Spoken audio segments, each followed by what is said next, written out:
Hi everyone, welcome to Lead, Love, Celebrate TV. I'm Serenity Ravenwolf, the Chief Love Officer of the Lead with Love movement. Take these glasses off, actually. And I'm Kaelen and Serenity, the Chief Celebration Officer of Celebrate You, and together we are Lead, Love, Celebrate TV. Welcome tonight. This morning's topic is, Kaelen. It is the art of asking, giving, and receiving. And when Serenity and I were going through what our topics would be, we knew that this one needed to be in the very beginning, because when we are wanting to lead and to love and to celebrate, we need to understand how to first ask for who we're to help lead, how we're to lead, who we're to love, how we're to love, and be able to understand that giving and receiving is part of that whole beautiful process. Serenity. Indeed. We mentioned in the description a few little spoilers, and the spoilers were about the power of the ask, the divine flow of giving and receiving, and how everything hinges on the ask. Well, and as we talked about on this, it's the power, right? There is power when we ask. And throughout all Holy Writ, the concept of asking is one of the most documented commands of the universe, of the heavens, is to ask. How are we asking, though? But there's the power behind it. And what are we expecting to receive from our asking? Yeah. So for me, there's this, we see it in Star Trek and Star Wars and movies like that, the galactic federations. We hear it. But I'd like to remind everybody again, there is this very powerful, very important universal law, the law of non-interference. So all our spirit guides, all our angels, GOD, which again for me is an acronym, Great Overall Designer, no one and nothing can help you until you ask. Yeah. Hence the power of asking, because it otherwise it's the law, it's bumping into the law of non-interference. So when we ask, it empowers us and puts us in the power position of people actually being able to help us for our needs, desires, and requirements to actually be met. Yes. And until we ask, yep, nada. And then we wonder why our dreams and desires aren't showing up, or we're doing everything and no one is giving any help. Until we ask, we're not fully telepathic down here yet. People can't hear the thoughts in your head. It'd be so nice if it were, but that's okay. We're not supposed to at this point. So I keep saying to my now 19-year-old daughter, I'm still training. She comes from some 5D planet. It's her first lifetime here, I'm sure, and they're telepathic. She forgets to open this and ask. So I'm constantly reminding her, honey, we're not telepathic here yet. I know you might hear people's thoughts, but you know what I mean? We're not hearing yours. And here's the other thing, we can walk around saying, I wish I had that. I wish I had that. That's not asking either. No. Wishing is still not a form of asking. When you ask, Serenity, how do you go about the power of the ask? What do you do? Well, for me, everything I do comes from that place of love. So, and compassion, even for myself. So, number one, instead of beating myself up that I actually even need help, and for heaven forbid, I'm anything but Superwoman. This was a huge shift for me. And a lot of women have this. We're Superwoman, and we're expected to be Superwomen, and we're expected to, do everything. Do you know what I mean? I do. I've been there and done that. It was a huge shift to learn to ask, and, it came about the time I started learning to create boundaries, and I think that's a whole other topic. Oh, that is, I agree completely. We'll leave that one alone now. But it's I mentioned it, I think, because it's kind of part of setting boundaries with people, and it sort of puts you in the position when you can ask for your help. So suddenly, instead of me spending 10 hours of my day and never having any time to reach my goals and dreams and do a Facebook Live like this, I was still cleaning the kitchen or whatever, because, and asking if he needs a message, could you clean up your crumbs when you're done? Instead of just going and doing it. Yeah. Yeah. And saying, you know what, guys, I'm anything but Superwoman. Please help me. Right. The kitchen needs Yes. cleaning. What would you like to do to help? So it gives them even in a position. It's not telling everybody what to do. It's knowing something needs to do, and it's kind of more like inviting people to be a part of a team. And I'm very well aware, my quote for this week, unplanned, it takes teamwork to make the dream work. Yes, lots of teamwork. And, you know, when we were younger married, I would just think, why isn't he doing these things? Why isn't he doing these things? Well, hello, if I'm not verbalizing it, it's not going to get done because he's not a mind reader. And so once again, it's literally the audible opening of our mouth for other people. If we want to engage and ask them for something, we've got to speak up. We've got to do something there.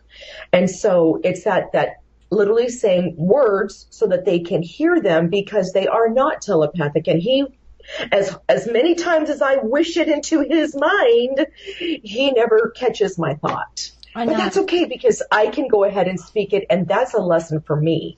So, and how many women are doing that? Not just in all in all of their relationships, but especially in the intimate ones with their partner. Oh yeah, like expecting that they're just this mind reader from some 5D planet or something, and then beating themselves up, and then beating up their partners because they didn't do what they wanted them to do. And that's part of this power suddenly. Yeah. Because you open this and ask in a loving way, hey honey, it would be really great, it would make me feel really good if you could help me out today, because I have this coming up and I have 10 hours worth of something to do, and only having 5 hours of that to do because you help me would be amazing. Yeah. You know, honey, I'm feeling really low and bit blue today. I'd love a bunch of flowers. Or even a hug or a kiss. Or, you know what, sometimes I have to say, honey, I need words. I need you to give me words that make me feel good, because I just love to hear him say them, because they're just so yummy for me. But he may forget to say them, so I remind him by asking. And it's just been so fun to see the closeness that's come into the intimate relationships that we have. Actually, that sort of thing completely transformed my life. And my husband loves it because he knows that I'm suddenly predictable. Right. Do you know what I mean? Because he knows that I don't need anything. Yeah. Even if it's just to make me feel good, I'm going to ask for it. Honey, I need a hug right now. Yeah. Neighbor, I need a hug right now. Stranger at the supermarket. I'm feeling a bit... I've done it. Sorry. I have done it. That's why I mention it. Excuse me, strange person that will be my friend in a moment. I'm feeling just a bit flat in this 10 seconds. I could really do with a hug. Could you give me a hug? It would just totally transform my day. And they do. And I feel better. And I can feel suddenly they feel better. So, you know, it's transforming the world. How about we ask? You know, you bring up, so here we've talked about intimate relationships, then, and we know those include our family and those that are most important to us. And you talk about that stranger that's on the street, that literally they're not a stranger. They're just like you said, they're my friend in waiting. And once you start talking and you ask them, I love how humanity is so willing and ready to give and to assist when we ask. And at first, it can be like, oh, you really will? Oh, thank you. Because if I've met someone and I think they're just adorable, I'll ask, can I give you a hug? Because I'm a hugger too. And they're like, yes. And there's some people that don't want to have a hug, and that's okay. You honor that. But that asking is such a beautiful experience. So I really enjoy speaking of that, that's a very powerful point. Not everyone are huggers like us. Yes, so on the topic of asking, with me knowing I'm a huge hugger with very small personal space, right? I've learned to ask for hugs before I give them to anybody. So even in that, not that you need a hug, if you feel, sometimes someone just needs a hug, right, to feel a bit better, and you can feel it. Oh, yes. You say, absolutely. Excuse me, stranger in the supermarket, you feel like you just need a hug. Would it be okay with you if I gave you a hug? And sometimes people say, yeah, no, not a hugger. And I go, cool, I respect that. Yeah, so absolutely. Instead of giving you a hug, is it okay with you I just stand here and be present for you? That's And so that's the beautiful. next step back from giving someone a hug. And that has Yeah. just created some amazing conversations because you can give Oh, someone yeah. an energetic hug. Oh, absolutely. Yes. But more than anything, you're now there for that person because when you are in tune to that energy and their energy, you feel the discomfort that they're experiencing, and just being in that space and holding that loving space for them can be a very healing experience and moment in their lives. And it just may very well be the thing that subliminally they've been asking to the heavens. They're going, gosh, I'm really feeling down. I really would like da da da da da. And here comes this open opportunity of you saying, can I have a hug? Not a hugger. Let me hold this space for you. Let me, because I just feel that that you need some extra love right now. That is so powerful because really we're going now into this next level of the ask, the next power of the ask. And that is when we're wanting to have an increase in income, a new relationship come into place, when we're wanting to grow a business, when we're wanting to manifest something into our lives. It's now going from this earth plane existence, and now we're projecting that out in a very big and dynamic way. And we stop at the ask. Yes. Wouldn't you agree? Yeah. The majority, and I'd even go to the point of stretching it out further too. Like the ask isn't just asking physical people that you can see, feel, and touch here. Like to me, it's asking for my needs, desires, and requires to the ethers, to God, to the flying purple monkeys. I don't care what you call it; it's the same thing.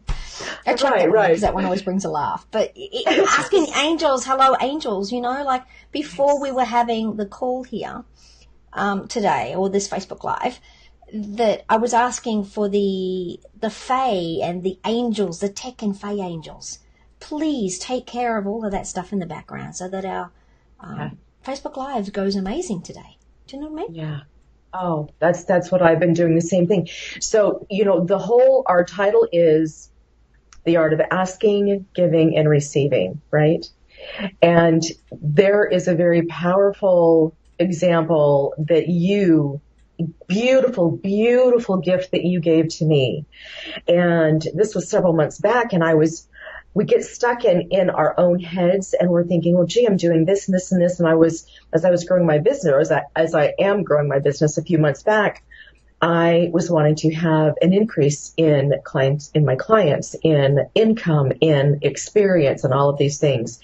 And it was getting really sticky. It was just getting sticky. As it does. And yeah, right. And you're like, you know what? I just give and let it go. And just know that I'm going to be taken care of. I ask for what I need. I give my heart wherever it's needed. And then I just remain open to the answers and the things that are going to come because I know they're going to come. That to me that's like a mathematical equation. So if you add ask plus giving equals receiving, then you add the plus ask equals giving. I mean, it's just like it can just go around and around. So what happened was the moment that I had to settle with that and meditate on that and pray on that and say, okay, I'm going to surrender those sticky feelings. I don't like them. This is what I'm asking for. And I'm just going to be open to everything that comes, whether it's a giving or receiving moment. And that week alone, I know I shared this with you, but that week alone, I had 4 different women come to me and ask where I might be able to help and serve them. And I just gave of my love, my heart, my time. And it was just so beautiful. And I was like, this feels so good, which then left me, because I didn't have any attachment to that giving. There was no monetary attachment. What happened is speaking engagements started popping up, opening up for new clientele to come in, increase in income. And it was all this beautiful process, this beautiful flow, and it had to be together. You can't have one and have any of those elements leaving you. No. And for me, it's just a given. Because when I give, and I'll add the word unconditionally, meaning zero attachments, zero judgments, zero expectations. And that's what I had to learn. Yeah. if I feel drawn to give you a $60 painting on my wall when you walked in, I just say to my mind, oh, you've been the keeper of that for somebody. How cool is that? And I give it unconditionally because I know without a shadow of a doubt that God has my back always and in all ways possible. Yes. And that what I give out not just comes back to me, it exponentially comes back to me. I need to give it zero brain cell attention. Right. The only caveat is not always from the person I gave it to and not always in the form that I gave it, but it exponentially comes back. Right. And you bring up such a great point because it's in those moments that we see the hand of God in those shock and awe moments, because what we might be thinking as a possible way it may come back, if we do think that, it still blows our minds and we're like, cool. I like the way that this works. This is pretty awesome. But when you say that unconditional and you just let it go and release it, that is just so powerful. And most people do. When you have a condition like that, we give you something and then we're expecting something from you in return, even if we don't know what it is. I work off the premise that the 7.6 odd billion of us on this planet are psychic satellite dishes, meaning we're all energetically sensitive. Some of us are aware of it, some of us aren't. Mm-hmm. Some of us know what's coming at us consciously. Most of us don't. At an unconscious level, we just know something's off, right? It's like you walk into a room and you know something's off in the room. Tell me one person that can't do that. Right. That's my proof. We're all psychic satellite dishes. So when you give anything from a 1 cent piece of candy to $1 million house, if you have any judgment, conclusion, or expectation attached to that, the person feels it. And it feels off and it feels sticky, and then they feel like they have to reciprocate. I'm all of the belief, and part of that equation that I have is just trust and faith that they'll pay it forward. And coming back to that, let's talk for just a moment about the law of reciprocity, because that is such a very powerful law in the fact that we're great at giving, right? We can give till the day is long and then some, but that receiving, we get hung. We're like, no, I'm fine. I'm good. You don't need to give that to me. I don't need to take that from you. I'm good. But then it blocks off that flow, and that law of reciprocity. What does that state for us, Serenity? What does the law of reciprocity say? Well, the law of reciprocity is that, which is pretty much what we're speaking about, right? Yeah, absolutely. It's like when the Hare Krishnas. What they're doing is they understand the law of reciprocity. When they give you that poppy, or they give you their booklet, they're expecting that to enact the law of reciprocity, and because you were given something, you feel like giving in return, whether that be back to them or paying it forward. So that's their way of working around. Hopefully you'll give them a donation from that. But they're okay if you don't, because they know that it will come back to them. Absolutely. Absolutely. And what's so cool about this law is for the amount of giving that we give, we have to be open to receive that same amount in receiving, because that's what keeps that flow going. So the more that we have that unattached, detached, zero conditions of giving, and we keep ourselves open. In fact, part of my theme this year is I am wide open to receive, and keeping myself wide open. That means I'm also wide open to giving, but I ask, I'm wide open to giving and I'm wide open to receiving. And there's that beautiful art of what we're talking about today. And I have a point to make on that one. We have Keone has mentioned, I think we all have that feeling, but some of us just don't know it yet. Everything we've been speaking about, like the being in the energetically sensitive, we just want to do this and that. But on the giving and receiving, there's this symbiotic relationship that goes on between giving and receiving. And in a way, asking leads into that. But even without the asking part of that equation, the giving and receiving, it's like trees breathe in our carbon dioxide. we need their oxygen. So if all the trees disappear, we may actually die off as a race. Absolutely. So it's about, and it feels good to give. Oh, it feels so great to give. More, actually feels even better to give when you're giving unconditionally. There's no attachments to it. You know what I mean? Oh, yes. So really, that's a gift.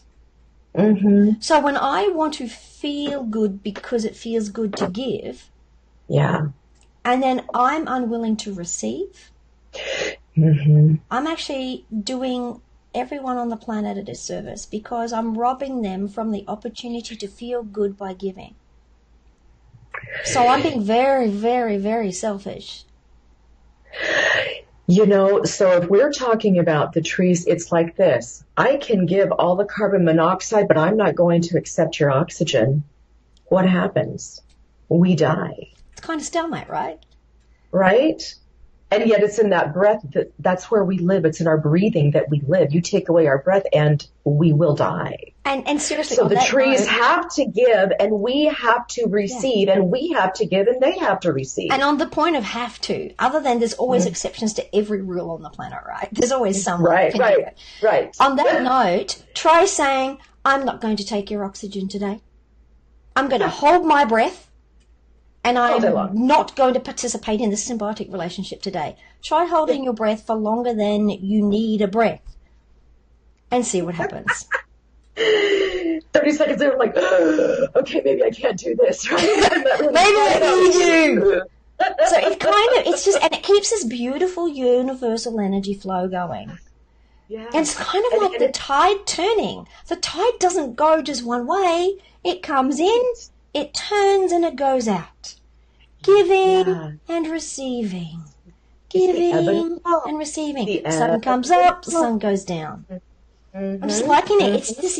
It's an absolutely universal law because it has to take place. And it's how often are we, and I've done this in the past, because I didn't like to receive, I was unopen to receive it, felt uncomfortable to receive. Yeah. Been there, done that too, sure. I know. So a quick look. And it's about the trust, the faith, the surrender, knowing that God always and in always has your back. Period. Yeah.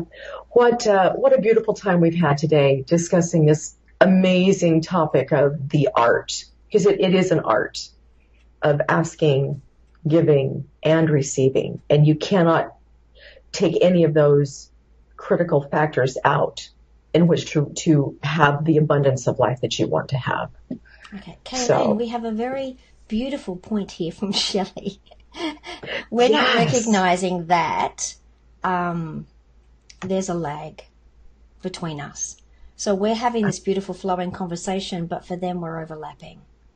So when one of us speaks, if we wait a moment for the other one to speak. Okay. So thank you for that, Shelley. We're learning, and we're learning while we're flying. And what does Kiana Williams say? Keone mentioned a moment ago, that was the one where I said, I think we all have that feeling. Some of us just don't know it yet. Yeah, it's true. So if we're That's reaching... a beautiful name. Ooh.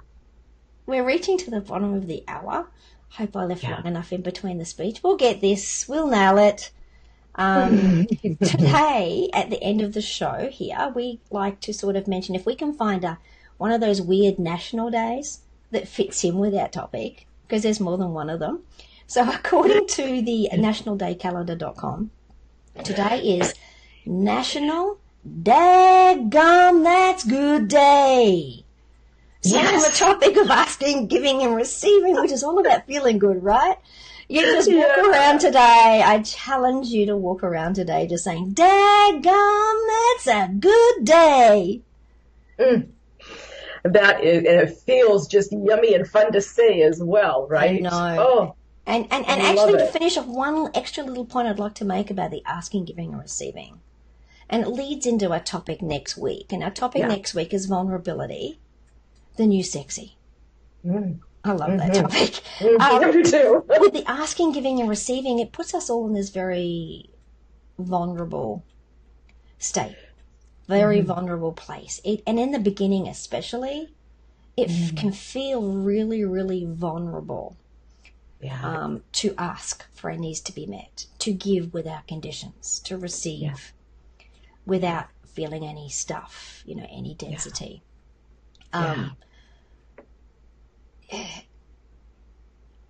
Its vulnerability it's very powerful, and it's raw authenticity. It's attractive, and it allows us to be compassionate and shine our true full magnificence. Yeah. And we'll have more on that topic next week. Absolutely.